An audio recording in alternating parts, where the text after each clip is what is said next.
আসসালামু আলাইকুম রহমতুল্লাহ। প্রিয় দর্শক, আজ আমি আপনাদেরকে দেখাবো।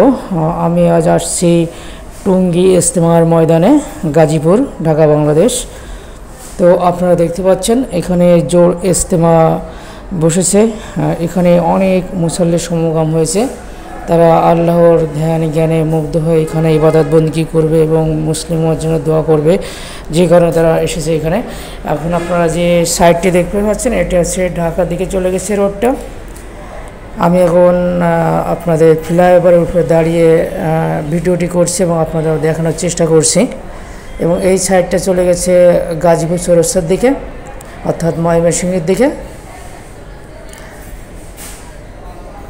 তো প্রিয় দর্শক, এখানে আজ প্রচুর মুসলিম সমাগম হয়েছে। দেশের বিভিন্ন জায়গা থেকে, বিভিন্ন প্রান্ত থেকে আলেম ওলামা এখানে আসছে। তারা ইবাদত বন্দেগীতে মগ্ন আছেন। অনেক মুসল্লি, অনেক আলেম ওলামা আসছে এবং অনেকে এখনও তাদের সঙ্গে যোগদান করছেন।